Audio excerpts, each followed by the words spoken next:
धनु राशि, ये बात तो सच है कि जो जितने तपते हैं उतने ही चमकीले होते हैं और उनकी कीमत उतनी ही बढ़ जाती है। लेकिन जब व्यक्ति दुख दर्द समस्या में होते हैं और उस समय उनके ऊपर गलत आरोप, गलत इल्ज़ाम लगाए जाते हैं, अपमान किया जाता है, बेइज्जती किया जाता है, तो उस समय का जो जहर जो व्यक्ति पी लेते हैं, उस सह लेते हैं, उनके जीवन में अमृत जरूर मिलता है। क्योंकि जब भी समुद्र मंथन हो रहा था तो उस समय सबसे पहले समुद्र मंथन के दौरान एक तरफ देवगण, एक तरफ राक्षस, दोनों तरफ प्रयास कर रहे थे अमृत पाने के। लेकिन जब पहले अमृत निकला, अब पहले जहर निकला, तो उस जहर को कोई नहीं ग्रहण करने वाला था, न कर रहा था। लेकिन महादेव स्वयं उस जहर को ग्रहण किया और इसीलिए उन्हें देवों के देव महादेव कहा जाता है। और ठीक उसी प्रकार आपके जीवन में वैसे ही समस्या चल रही है। लेकिन जब आप अपमान का, गलत आरोप का, मोह का, लालच का, अहंकार का यदि आप विष पी लेंगे, जहर पी लेंगे, तो वो दिन ज़्यादा दूर नहीं जहां आपके जीवन में अमृतों की बारिश होगी, आपके जीवन में अनेकों सुख सुविधा आएंगे, आपके जीवन में अनेकों खुशियां आएंगी। क्योंकि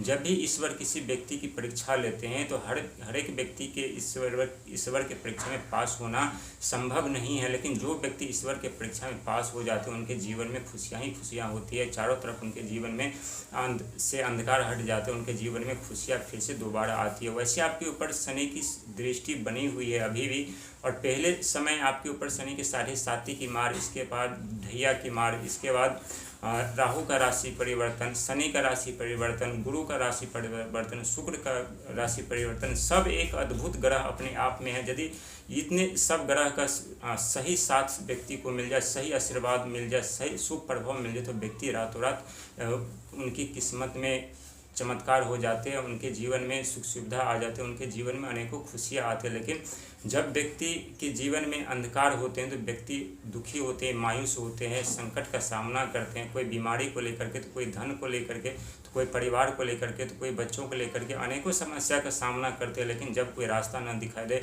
तो व्यक्ति मायूस हो जाते हैं। लेकिन कहते हैं मायूस होने की हमें ज़रूरत नहीं। जो ईश्वर ने हमें सांसें और शरीर दिया है तो बहुत सोच समझ करके दिया है, कुछ ना कुछ तो हमारे साथ जरूर बड़ा परिवर्तन होगा। इसलिए ईश्वर हमारी परीक्षा ले रहे हैं, हमें इतने दुख दर्द समस्या दे रहे हैं। क्योंकि जो चीज़ हमें दुख दर्द समस्या में सीखने को मिलता है, समझने को मिलता है, परखने को मिलता है, वो हम वास्तविक लाइफ में कोई कॉलेज और यूनिवर्सिटी हमें नहीं सिखाता, ना कोई प्रोफेसर हमें वो ज्ञान प्रदान करता है। ये ज्ञान हमें खुद ज्ञात करना पड़ता है, खुद वो उसे ढूंढना पड़ता है, खुद उसे जानना पड़ता है। और ये ज्ञान हमें जब हम दुख दर्द समस्या में होते हैं तभी हम प्राप्त कर सकते हैं, तभी हम जान सकते हैं, तभी हम परख सकते हैं। और उस दुख दर्द समस्या जो सीख लेकर के जब हम आगे बढ़ते हैं तो हम अपने लक्ष्य को जरूर प्राप्त करते हैं, अपने जीवन में जरूर सफल होते हैं, अपने जीवन में जरूर आगे बढ़ते हैं, अपने जीवन में अपनी इच्छा अनुसार हर एक कार्य जरूर हम पूरा करते हैं। लेकिन बहुत ऐसे व्यक्ति हैं जो संकट समय के समस्या के समय उन्हें कोई अपमान करे तो उन्हें बदला लेने के भाव रखते हैं, उन्हें कोई बेइज्जती करे तो उन्हें का बदला लेने के भाव रखते हैं।